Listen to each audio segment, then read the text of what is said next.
Let us bow down our heads and feel the presence of our God, your God and my God. Dear Lord, your sons and daughters that are here this afternoon, citizens of the city of San Pablo, citizens of all the property you have entrusted to us. You know you own everything, including all the land and properties. And you assign us as caretakers of all these. It is only proper that we, caretakers, take good care of these properties. And today, my dear God, we are present to discuss things and enlighten us on our rightful obligation known as real estate tax. We invoke the most Holy Spirit, dear God. Sana po ano man po ang robust sa aming malipid, ano man po ang asat puso namin, ano man pong bagay ang asitipan namin, ito ay sa kaluluwalhati ng iyong pangalan. Kaya Panginoon, we invoke the most Holy Spirit na nakakapag po sa amin, gabayan mo kami, upang ang lahat-lahat po ng aming natalakayin ng pag-usapan ay naaayon sa iyong pag-usapan.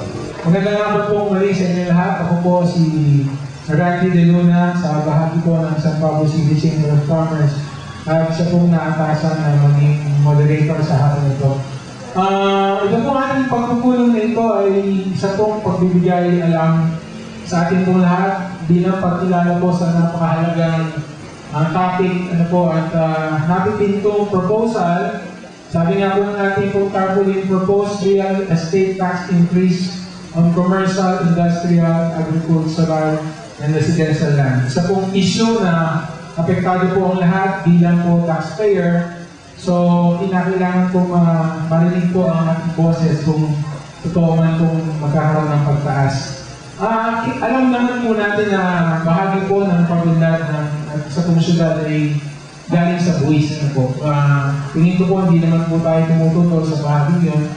Ngunit kinakailangan po lang natin siguro pong isaayos kung talagang napapanahon at tama po sa kalkulasyon ng ating pong ibibigay na pagtaas. Pero bago po ang lahat, guys, po kilalanin po yung ating pong mga co-sponsor sa pagsasagawa nito pong pagbibigay informasyon. Let me just emphasize that hindi po ito protesta. Ito po ay pagbibigay informasyon sa lahat para malaman po natin kung napapanahon po yung itong pagtaas ng buwi. So, nandiyan po sa ating pong tarpaulin, alam ko po maraming pong mga grupo pa ang kasama namin sa bahagi ito, pero due to time constraints, we're not able to print their names and tarpaulin. So, kapag po binanggit ko po yung mga narito, maybe just to be recognized, if you're a member of that group, please stand up so you will be recognized. So let me start with San Pablo City Medical Society. Meron po bang nandyan? Nanakot po sa inyo lahat. San Pablo City Dex Retirees. Ito po yata natin mga maestra. Ayan po. Nanakot po sa inyo lahat. Of course, San Pablo City Chamber of Commerce and Industry. Ako po ang Pangulo, nandiyan po ang aming mga miyembro sa likod na bahagi ng Bulwagan. Kasama rin po natin ang San Pablo Colleges sa bahagi rin po ng edukasyon. Ayan. Ang Apex Club of San Pablo. Ayan, siya dual job po si Ginoong Edmond na actually siya po ay pumunta rin dito bilang Pangulo ng San Pablo Bankers Association na ako isa rin po miyembro bilang manager ng East West Bank. Yan. Mag-plug na tayo, ha? Kung ginagabagong building dyan sa Rizal Avenue, pasyal po kayo.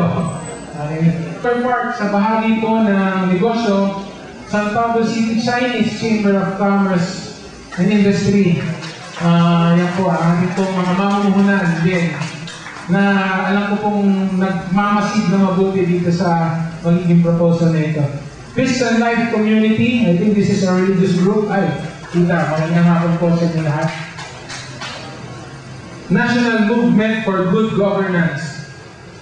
2008, yan po, sila Tita Celia, si Liling Maranan. So, Tito David at Tita Eva, let us start the program. Nais ko po muna sanang tawagin po ang aking pong kaibigan dito na siya pong nagsimula noong Friday na magkaroon kami ng may pagtutulong para po magbigay ng konting pananalita. Tinatawag ko po si Ginoong Mandy Marino para po sa konting pananalita bago po simulan lahat ng mga sintulan. Ito po matagal na natin nililitin na magkaroon tayo ng forum para makikibigyan natin kung ano ang behind this effort to raise taxes to very high amount.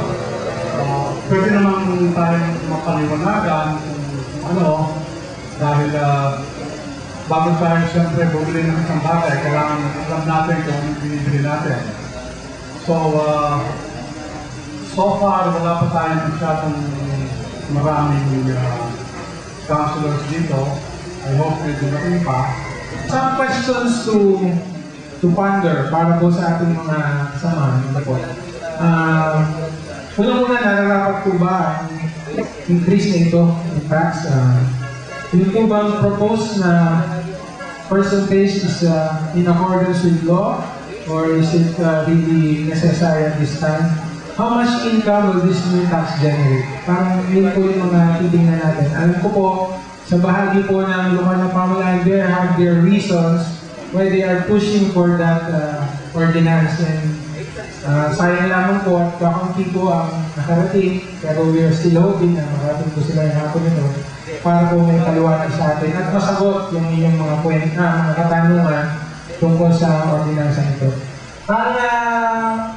Ang preference po na natin po sa mga bisita sa hapong ito ay marinig po ang mga opinion muna natin before they will give their own opinion. So, Judge Reyes, pwede po bang marinigyan natin kayo ng konting pananalita? Palakpakan po natin si Judge Bien.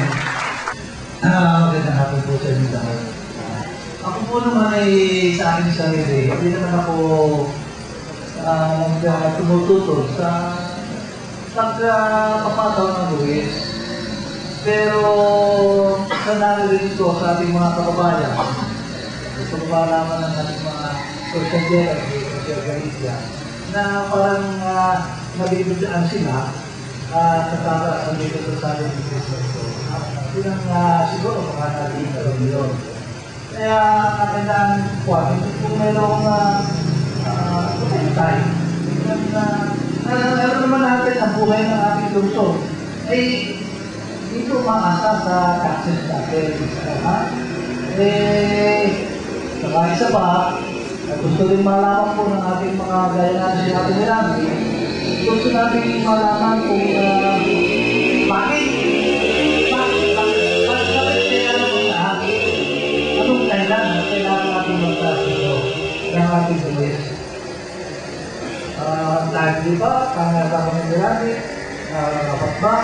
Kapag hindi naman kailangan sa inyo ngayon na talagang Mirami, nahirap ang buhay ng mga Tugsang Pablo. Siguro, mga ilang tayo rito, hindi nararamdaman masyado, pero kayo naman, nakarating sa buhay. Yung mga counting pwesto riyan, ay sana lang akong magkaramdam yan. Pero, ang department ng San Pablo Colleges, sa patawag na sa first class, ay 169%. Ayun telling nyo na kami medyo only downside ko nila ang STC. At hindi lang STC, mga iba't ibang eskwelahan. Tinasin nito, mga mabigat. Pagtataas kami ng TCC ba, mga bawi. Eh, paano? Mga eskwela, hindi makakapag-aral. Kaya ako aming dinalatin sa nila, siguro yung isa ang alam yung mga bagay niya. Maraming salamat, magandang naman.